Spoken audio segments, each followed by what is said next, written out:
in 1961 they invaded Cuba. And everybody was totally convinced that Castro was the worst guy in the world, that all the Cuban people were going to rise up in rebellion against Fidel Castro.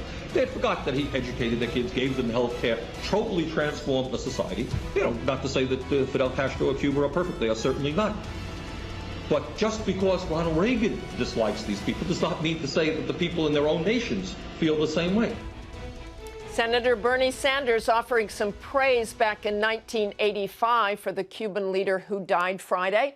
And let's get straight to Senator Sanders, the former Democratic presidential candidate and author of the new book, Our Revolution. Good morning, Senator Sanders. You said back in 1985 that Castro transformed Cuban society and gave them health care and education.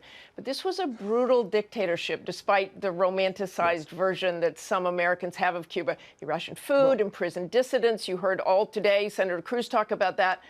So have you changed your view of Castro since 1985? How would you now describe his leadership? I'm not quite sure. I'm not quite sure, Martha. This is the issue that is on the minds of the American people right now, who basically want to make sure that Donald Trump keeps the promises that he made when he said he was not going to cut Social Security, Medicare, I know, but I want to go back Medicaid. to your comments, please. We'll get to Donald Trump in a Castro, moment. and Cuba, no, of course, their economy is terrible. You're right. It is a dictatorship.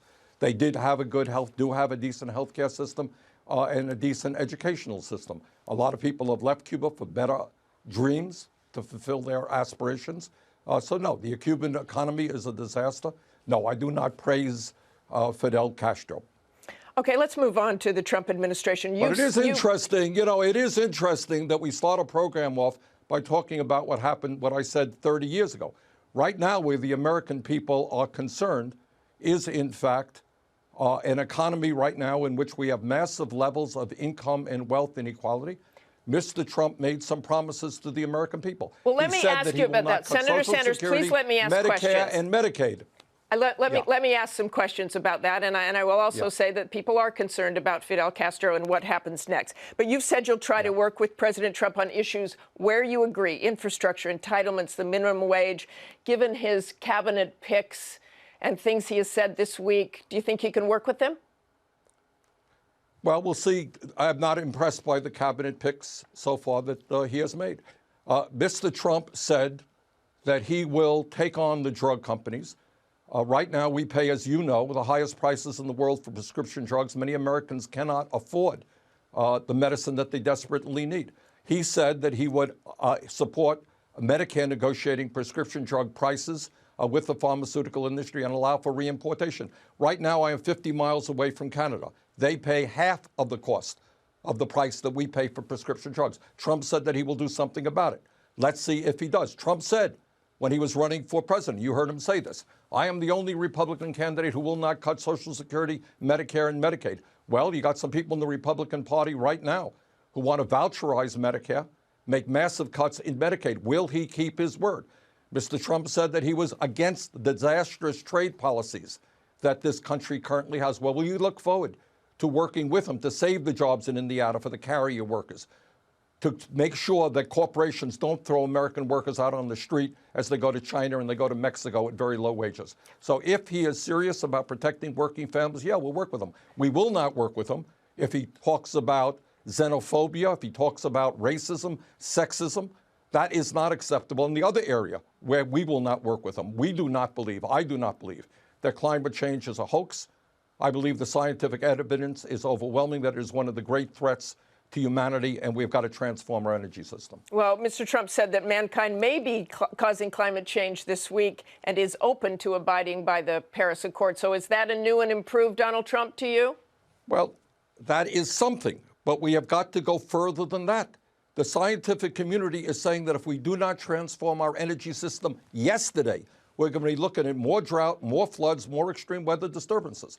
So he has got to listen to the scientific community, not the fossil fuel industry. I want to talk about this recount that's going to go on. You said right after the election that it's over. Mr. Trump will be the next president, and Democrats must focus on the realities of where we are. So are they wrong to do this recount and question the election's results? The Democrats, Martha, are not doing the recount. I trust that you know that was initiated by the Green Party, who has every right in the world to do it. I'm aware of that, but Hillary Clinton has joined in. Well, of course they've joined it. It's taking a process. We will see what happens. It's a legal right. It's not a big deal. I don't think anybody, Secretary Clinton or anybody else, thinks there's going to be profound changes. We will see what happens. But the focus right now has got to be doing everything that we can to address the real issues facing the working families of this country. Mr. Trump talked about dissolving, doing away with the Affordable Care Act, throwing 20 million Americans off of health insurance. What happens to those people? He talked about the need to make college more affordable. Is he serious about doing that? What has Trump's victory meant to the Democratic Party? What will transform it? What will change in the Democratic Party? And is it time for Hillary Clinton and the Clintons to just move on? You know, we don't have to make this personal. Secretary Clinton has served this country for 25 years. She got 2 million more votes than Donald Trump did in the general election. She has a role to play. But the real issue facing, I think, the Democratic Party is to assess where they are, and they're not in a good place. It's not just the White House, it's the Senate, it's the House, it's 2/3 of the governor's chairs. What we need to do, and what I am trying to do, is revitalize the Democratic Party, bring in the young people, bring in the working people, become less dependent on big money. A lot of campaign contributors, big money people have done a very good job. They've tried to help, but they can't be the dominant force in the Democratic Party. We've got to open the doors. We have got to go to 50 states in this country, not just, you know, the blue states or battleground states. There is no reason why we cannot win in states all over this country, because we have a message that says at a time of massive income and wealth inequality, when the rich get richer and most other people are getting poorer, we're going to stand with working families. That is a message that will win if we take it to 50 states. Okay, thanks very much for joining us this morning, Senator Sanders. Thank you.